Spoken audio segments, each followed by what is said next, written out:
Salut tout le monde et bienvenue sur ce nouveau tutoriel sur Excel. Aujourd'hui, je vais vous présenter une nouvelle fonction appelée pivoter par. Alors, jusqu'à récemment, pour analyser des données dans Excel, il fallait presque toujours passer par les tableaux croisés dynamiques. Microsoft a introduit une nouvelle approche avec la fonction pivoter par. Cette fonction qui permet d'obtenir le même résultat, mais directement avec une formule de calcul. Alors, pour celles et ceux qui souhaitent consolider les fondamentaux des tableaux croisés dynamiques, j'ai fait une vidéo là-dessus. Je vous mets le lien en description. Pour illustrer cette fonction, nous allons prendre l'exemple de cette base de données d'une entreprise qui fait 250 personnes.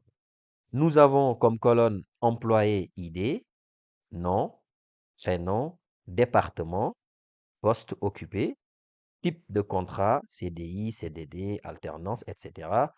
Le salaire annuel de la personne et date d'embauche.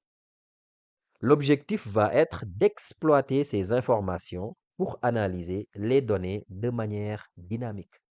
Alors, plutôt que de créer un TCD, nous allons utiliser la fonction pivoter par afin de générer directement notre analyse à partir d'une formule.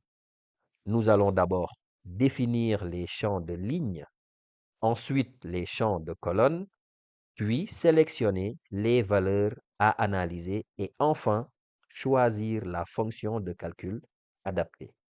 Cela va nous permettre, par exemple, d'obtenir le salaire total ou le salaire moyen par département, par exemple, ou bien par type de contrat, ou encore par année d'embauche. Le tout de manière entièrement dynamique.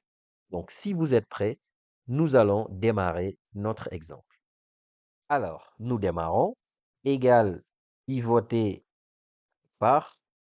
Et là, vous avez la proposition. Si vous n'avez pas cette proposition, c'est que vous avez une ancienne version. Il va falloir faire une mise à jour. Donc, je prends la proposition et là, vous voyez, nous avons 11 parties dans la formule. Dans les 11, il y a 4 parties qui sont obligatoires et tout le reste est facultatif. Alors, je vais vous expliquer étape par étape toutes les parties qui composent cette formule de calcul. La première partie, c'est la plage utilisée pour les lignes du tableau, c'est-à-dire ce qui sera affiché verticalement.